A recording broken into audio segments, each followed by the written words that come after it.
கொண்ட சங்கீத பகுதி சங்கீதம் 1ஆம் அதிகாரம். துன்மார்க்குடைய ஆலோசனையில் நடவாமலும் பாவிகளுடைய வழியில் நில்லாமலும் பரியாசக்காரர் உட்காரும் இடத்தில் உட்காராமலும் கர்த்தருடைய வேதத்தில் பிரியமாயிருந்து இரவும் பகலும் அவருடைய வேதத்தில் தியானமாயிருக்கிற மனுஷன் பாக்கியவான். அவன் நீர்க்கால்களின் ஓரமாய் நடப்பட்டு தன் காலத்தில் தன் கனியை தந்து இலையுதிராயிருக்கிற மரத்தை போல் இருப்பான். அவன் செய்வதெல்லாம் வாய்க்கும். துன்மார்க்கரோ அப்படி இராமல் காற்று பறக்கடிக்கும் பதரை போல் இருக்கிறார்கள். ஆகையால் துன்மார்க்கர் நியாய தீர்ப்பிலும் பாவிகள் நீதிமான்களின் சபையிலும் நிலை நிற்பதில்லை. கர்த்தர் நீதிமான்களின் வழியை அறிந்திருக்கிறார், துன்மார்க்கரின் வழியோ அழியும். இந்த சங்கீதம் நம்ம எல்லாருக்கும் நல்லா தெரிஞ்ச ஒரு சங்கீதம். ஏன்னா இதை நம்ம அதிகமாக படிச்சிருப்போம், மனப்பாடம் பண்ணியிருப்போம். ஆண்டவர் இந்த சங்கீதத்தில் என்ன சொல்கிறாருன்னா, துன்மார்க்கருடைய வழியும் நீதிமான்களுடைய வழியும், துன்மார்க்கர்களுக்கு வரும் விளைவு என்ன, நீதிமான்களுக்கு வரும் விளைவு என்ன அப்படின்றத பற்றி தான் சொல்கிறாரு. ஃபஸ்ட்டு 3 வசனத்தில் ஃபஸ்ட்டு 3 வசனம் 1-3 வரை பார்த்திங்கன்னா நீதிமான்களுடைய வழியும் அவர்களுடைய ஆசீர்வாதமும், நீதிமான்கள் எப்படி நடந்தால் அவங்களுக்கு என்ன ஆசீர்வாதம் கிடைக்கும்ன்றதை பற்றி சொல்கிறாரு. 4-5 பார்த்திங்கன்னா துன்மார்க்கரின் வழி, துன்மார்க்கர்களுடைய வழி எப்படி இருக்கும், அவர்களுடைய நிலை என்ன அப்படின்றத பற்றி விவரிக்கிறாங்க. 6வது வசனத்தை பார்த்திங்கன்னா அவர்களுடைய முடிவு, அவர்கள் எப்படி அவங்களுக்கு முடிவு இருக்கும், நீதிமான்கள் எந்த வழியில் நடந்தால் அவர்களுக்கு என்ன பலன் கிடைக்கும் அப்படின்றத சொல்கிறாரு. இப்பொழுதும் ஒரு சில வார்த்தைகளை நான் உங்ககிட்ட பகிர்ந்து கொண்டு நான் சங்கீத தியானத்துக்கு நேரம் கடந்து செல்லலாம். இந்த சங்கீதம் எழுதியவர்கள் பார்த்திங்கன்னா மொத்தம் நிறைய பேர் எழுதியிருக்காங்க. அதில் நமக்கு நான் தெரிஞ்சது தாவீது தான் அதிகமாக எல்லாருக்குமே தெரியும். தாவீது பார்த்திங்கன்னா மொத்தம் 73 சங்கீதங்களை எழுதியிருக்காரு. ஆசாப் 12 சங்கீதங்களை எழுதியிருக்காரு. ஏத்தான் அப்படின்றவர் 1 சங்கீதம் எழுதியிருக்காரு. சாலோமோன் 2 சங்கீதமும், மோசே 1 சங்கீதமும், கோராவின் புத்திரர்கள் 6 சங்கீதமும் எழுதியிருக்காங்க. மீதி இருக்க எல்லா சங்கீதமே பெயர் இல்லாதவைகள். நம்ம சங்கீதத்துக்கு மேலே வரும் தாவீதின் சங்கீதம், கோராவின் புத்திரர்களின் சங்கீதம் அப்படின்னு சொல்லிட்டு ஒவ்வொரு சங்கீதத்துக்கு மேலே பேர் இருக்கும். பேர் இல்லாத மீதி சங்கீதங்களும் இருக்கு. ஸோ சங்கீதத்தோட மைய கருத்துன்னு பார்த்தீங்கன்னா ஜெபம். அதில் ஜெபமும் துதிகளும் தான் அதிகமாக இருக்குது.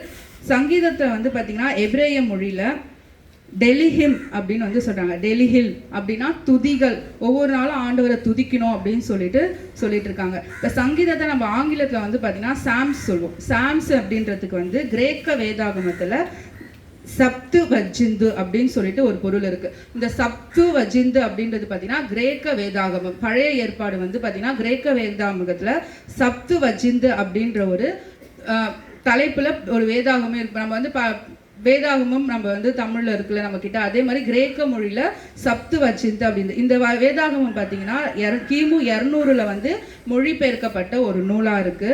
ஸோ இந்த சப்து வஜிந்து அதோட பொருள் பார்த்தீங்கன்னா ஸ்லாமோய் அப்படின்னா கம்பி வாத்திய இசையுடன் சேர்ந்து பாடப்படும் பாடல்கள்.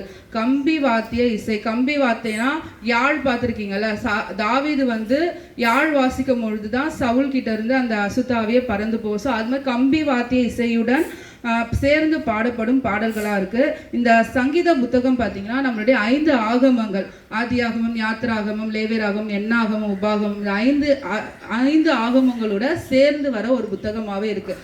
அந்த 5 ஆகமங்களும் இந்த சங்கீத புத்தகத்தோட ஒத்துப்போகும். ஸோ சங்கீதம் 1ஆம் அதிகாரத்துடைய முக்கியமான நோக்கமே ஆசீர்வாதங்களை பெறும் வழியை போதிப்பது. அந்த ஆசீர்வாதங்களின் எப்படி பெறணும் அப்படின்றத இதை போதித்து அவர்கள் அந்த பாவிகளுடைய இறுதி அழிவை எச்சரிப்பதாக இருக்கிறது. இதில் வர முக்கியமான பகுதி பார்த்தீங்கன்னா 2 மனிதர்கள், 2 வழிகள், 2 முடிவுகள். 2 மனிதர்கள் போது நீதிமான்களும் துன்மார்க்கரும், அவர்களின் வழிகள் போது நீதிமானுடைய நல்வழி, துன்மார்க்கருடைய தீமையான வழி, அவர்களுடைய முடிவு. ஸோ சங்கீதத்தில் நம்ம இப்போ வாசிக்க வேண்டிய பகுதி பார்த்தீங்கன்னா சங்கீதம் 1ஆம் அதிகாரம் 2ஆம் வசனம். கர்த்தருடைய வேதத்தில் பிரியமாயிருந்து இரவும் பகலும் அவருடைய வேதத்தில் தியானமாயிருக்கிற மனுஷன் பாக்கியவான். இப்போ கர்த்தருடைய வேதத்தில் நம்ம பிரியமாக இருக்கணும், இரவும் பகலும் அவருடைய வேதத்தை தியானமாக இருக்கிற மனுஷன் எப்படின்னா பாக்கியவான் என்னப்பட்டிருக்கு. இப்போ பாக்கியவான்னா என்ன?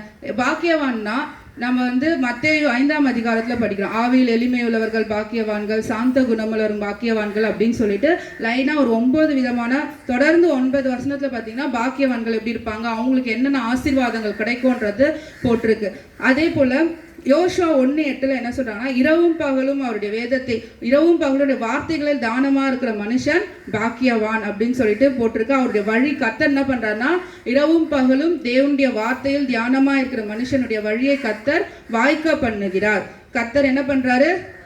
வாய்க்க பண்ணுகிறார். தேவனுடைய வார்த்தைக்கு கீழ்ப்படுகிறவர்கள் தான் பாக்கியவான்கள். நம்ம தேவனுடைய வார்த்தைக்கு ஒவ்வொரு நாளும் கீழ்ப்படியும் பொழுது நம்ம பாக்கியவான்களா இருப்போம். சங்கீதம் 119:1 கர்த்தருடைய வேதத்தின் படி நடக்கிற உத்தம மார்க்கத்தார் பாக்கியவான். சங்கீதம் 119:1 கர்த்தருடைய வேதத்தின்படி, நம்ம கர்த்தருடைய வேதத்தின்படி ஒவ்வொரு நாளும் நடக்கிற உத்தம மார்க்கத்தார்கள் பாக்கியவான்கள் என்று எண்ணப்படுவார்கள். நீதிமொழிகள் 29:18 வேதத்தை காக்கிறவனோ பாக்கியவான். வேதத்தை காக்கிறவன் அப்படின்னா நம்ம ஒவ்வொரு நாளும் அந்த வேதத்தை பத்திரமா பாதுகாத்து வச்சுக்கிறது கிடையாது. நம்ம அதை படிச்சு நம்ம அதை ஒவ்வொரு நாளும் தியானம் பண்ணும் பொழுது, நம்ம ஒரு அதிகாரம் படிக்கிறோம், அது ஒரு வசனம் நம்மள ஈர்க்கும், அதே வசனம் வேற எங்க இருக்கு, எப்படி படிக்கணும், அதை எப்படி நம்ம தியானம் பண்ணணும்னு சொல்லிட்டு ஒவ்வொரு நாளும் நம்ம வந்து இரவும் பகலும் தேவனுடைய வார்த்தையை தியானிக்கிற மனுஷன் எப்படி இருப்பாங்க? பாக்கியவானா இருப்பாங்க. அதே போல கர்த்தர் மேல் நம்பிக்கையா இருக்கிற மனுஷனும் பாக்கியவானா இருப்பான். ஸோ நம்ம ஒவ்வொரு நாளும் கர்த்தருடைய வேதத்தில் இரவும் பகலும் தியானமா இருந்து அவருடைய வேதத்தை வாசிக்கும் பொழுது கர்த்தர் நம்மை பாக்கியவானாய் நடத்துவார். அதே போல நீதிமானாய் இருக்கிற ஒவ்வொருத்தர் மேலேயும் கர்த்தர் செம்மையான வழியிலே நீதிமான்களை கொண்டு போவார். துன்மார்க்குடைய வழிகள் எப்படி போகும்? அழிந்து போகும். கர்த்தர் தம்மை இந்த சங்கீத தினத்தை ஆசீர்வதிப்பாராக. ஆமென்.